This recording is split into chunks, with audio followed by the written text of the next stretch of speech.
Right, I've had progress on pressurising a jam jar, but I've just pushed it to its limits in its current version. It's just blown the thread out on the jam jar lid. It's force curled them back open and popped it, so I've got to have a ring seal around the outside of the jam jar lid, keeping it all tight, or I've got to do away with the jam jar lid altogether, and then I don't know, make a wooden lump that goes straight on there with a hole in it, fill it with silicone and attach that piece to it with a hole all the way through, so I can get the pump, so I completely do away with the lid itself, and then have another piece of wood at the bottom with two, I don't know, threaded rods spanning between them, or even a box that this can slide into that's got pressure on top at the right place so that the lid or the bung cannot be forced out. Now that, try and pick it up, there we go. This piece of rubber was in the lid when I made the initial silicone bung, but you don't need this at the outer edge, because I don't know if you can tell, but both of my palms are completely bruised now. I'm trying to open it after it was siliconed on. I had to use my 85mm pliers wrench to lock the jar between my knees, like so, and this silicone swimming hat as a grip.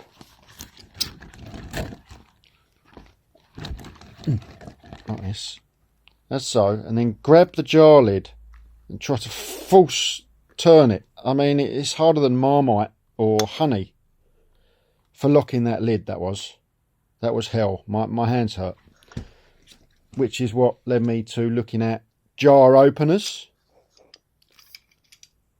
And because I need to reinforce that lid or make myself a new lid, so it just got close to 40 psi and went pop. If you're worried that I'm going to blow up the glass, I had a plastic Asda peanut butter jar. I put it in like that and pumped it that way, and it went pop sideways. So even if the glass blew up, it would be contained in there, which it didn't. Right, let's take that out and take a closer look at the failure. Come on. See, that's pretty tight in there.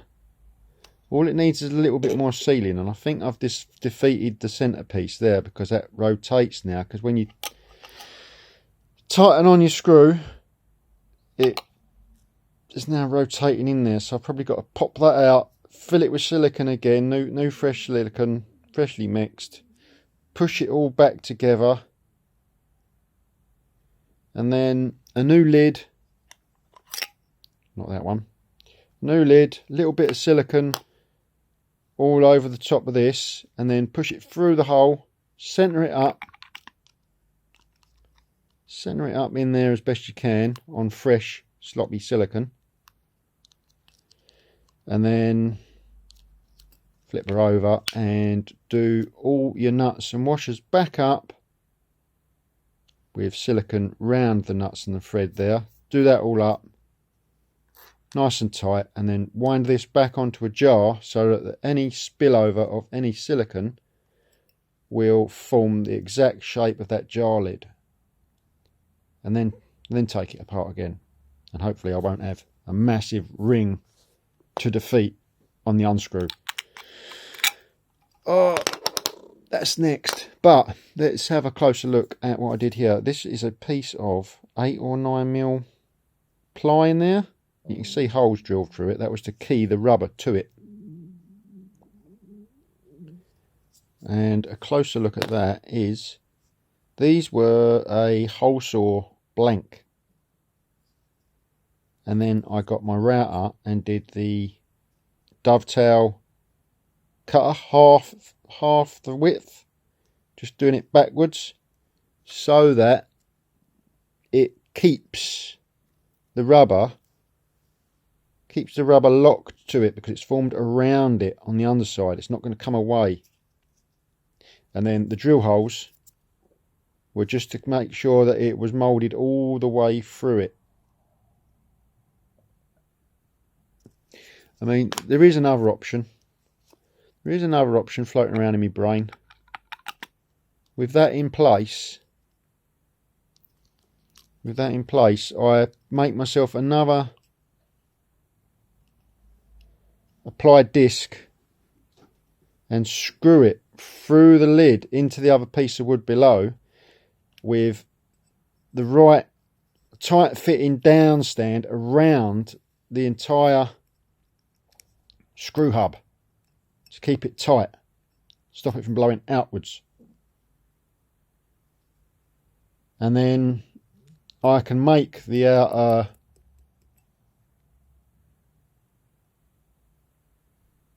well, I can just make it thick enough that I can grab hold of it and wrench it off, or I can make it so it's got flats on it so I can use my wrench.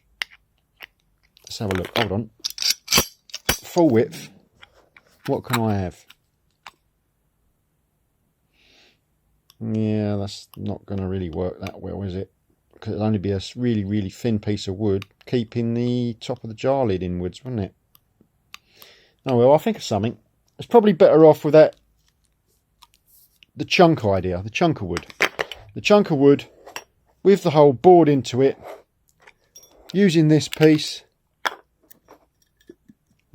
popped in there, and then push that to depth in the chunk of wood that's got the hole all the way through to get this mounted on again. Making sure that I can wind that on once this is in a chunk of wood. So this has probably got to go nearly full depth of the chunk of wood with only like 6mm left on. With about 6mm left on.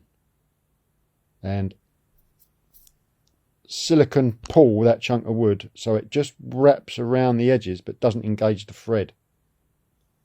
Height. And then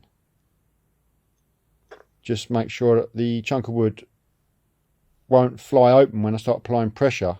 Clamp it or threaded rod it to an exact size so it won't come apart. Anyway, that's the update. It will work. I hope it will work anyway, but I don't think I'll ever get it. I think pushing it to 60 psi will probably explode that glass, just for the sake of bubble-free moulding. Never know. I've got other jars, and I've got the safety precaution of stopping the glass from shattering all over me. Safe enough for me. Goodbye.